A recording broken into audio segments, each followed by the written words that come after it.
বয়সটা তো আমার এক ধরনের অর্জন। আমার কখনো প্রেম হয়নি, এটা কিন্তু আমার কাছের মানুষরা জানে। পার্সোনাল লাইফে আমার প্রচুর ভুল ভুল আর ভুল। যারা সেলিব্রিটি তাদের আপন মানুষ খুব কম হয়। কুসুম শিকদার এই নামটা শুনলে কোন গানটা প্রথমে মাথায় আসে? আমার নিজের গান মাথায় আসে। কিন্তু কুসুম থাকতে হবে গানের সাথে, সেরকম কোন গানটা মাথায় আসে? এই মুহূর্তে কোনো গান মনে আসছে না। আমার একটা গান মনে আছে, তোমার সাথে হলো না আমার কুসুম কুসুম প্রেম। শুনেছেন? হ্যাঁ, বোধ হয় খুবই পরিচিত মনে হচ্ছে। আপনার কার সাথে আসলে কুসুম কুসুম প্রেমটা হয়েছিল? আমার না, সত্যি কথা যদি বলি, প্রকৃতির কথা বলবো। কি কি হাইড করলেন আমার সাথে? কোনটা, কখন? প্রেমের বিষয়। আমার কখনো প্রেম হয়নি, এটা কিন্তু আমার কাছের মানুষরা জানে, আপনারও জানার কথা। আমার কখনো প্রেম হয়নি আমার জীবনে, কোনো মানুষের সাথে প্রেম। হ্যাঁ, আমার তো এক সময় আমার অভিনয়ের সঙ্গেও প্রেম ছিল, আমার লেখালেখির সঙ্গে প্রেম আছে, গান যখন করতাম, হ্যাঁ প্রেম আসে প্রেম যায়, কিন্তু মানুষের সাথে প্রেম আমার কখনো হয়নি। চিরসবুজ কুসুম শিকদারের আসলে কোন মোমেন্টটাতে মনে হয় যে একজন সঙ্গী হলে বোধহয় ভালোই হতো? কেসারেন শেকড় থেকে শিখরে। এই ব্যাপারটা আমি মিস করি না, কারণ আমার বাবা মা ফ্যামিলি আছে। যখন কোনো অ্যাচিভমেন্ট আমার জীবনে আসে, কোনো অ্যাওয়ার্ড বা কোনো স্বীকৃতি, তখন ভীষণ খুশি লাগে এবং তখন শেয়ার করতে ইচ্ছা করে। তো আমার বাবা মা আছে তো ফ্যামিলি।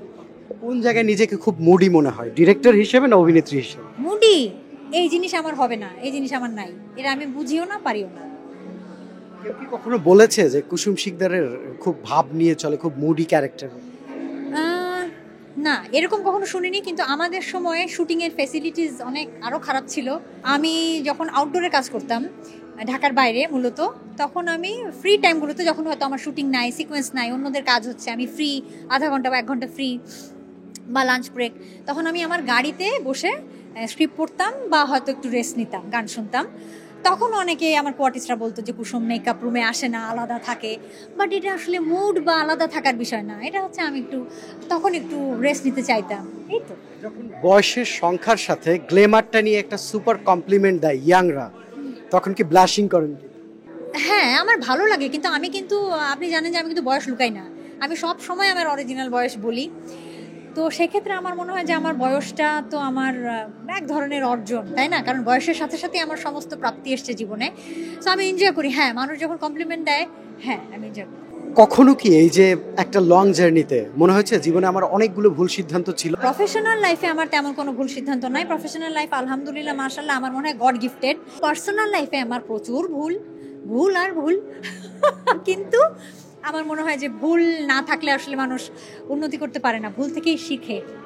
শেষ কেঁদেছেন কবে জোরে চিৎকার করে? 2 দিন আগে। দরজা বন্ধ করে, রুমের দরজা বন্ধ করে, এবং আমার যখন খুব মন খারাপ হয় তখন আমি সব লাইট অফ করে দিই, মোমবাতি জ্বালাই। কিছু মোমবাতি আছে না যে গ্লাসের মধ্যে থাকে, খুব সুন্দর গন্ধ বের হয়, আমার এরকম মোমবাতি খুব প্রিয় এবং আমার ঘর ভর্তি। এটা বলে দিলাম, কেউ গিফট দিতে চাইলে এগুলো দিতে পারেন। তো তখন আমার মন খারাপ হলে লাইট বন্ধ করে দিই, এরকম মোমবাতি জ্বালিয়ে আমি। শিল্পীরা নাকি নিঃসঙ্গ হয়, কথাটা কতটা সত্য? হ্যাঁ, সত্যি তো, সত্যি। হ্যাঁ সত্যি, কারণ হচ্ছে শিল্পীদেরকে মূলত যারা সেলিব্রিটি তাদের আপন মানুষ খুব কম হয়, কারণ কেউ তাদেরকে বিশ্বাস করতে পারে না। হ্যাঁ, অভিনয় শিল্পীদেরকে বিশেষ করে মনে করে সবসময় বোধহয় অভিনয় করছে, হ্যাঁ আসলে তো তা না। এবং আমি এরকম দেখেছি যে খুব বন্ধু হওয়ার ভান করে হয়তো, কিন্তু দেখা যায় যে সিক্রেট কথাগুলো জেনে আবার অন্যদের সঙ্গে শেয়ার করছে, কিন্তু তো বন্ধুত্ব না আসলে। প্রেমিকের বিজ্ঞাপন দেওয়ার যদি সুযোগ থাকে বড় বিলবোর্ডে শহরের, কি লিখবেন ওখানে? লাইন তো না, শর্ত থাকতে পারে, শুধুই আমাকে ভালোবাসতে হবে। এবং মাঝে মধ্যে ভাত না খেয়ে থাকতে হবে। আমি ভাত খাই, আমি 3 বেলা এখন ভাত খাই। আমি 12 বছর ভাত খাইনি, ওটা পাস্ট, 2000 সাল থেকে 2012। তারপর আমি তো 3 বেলায় ভাত খাই, মাঝে মাঝে 2 বেলা হয়, যেমন আজকে দুপুরে তো খাওয়া হয়নি।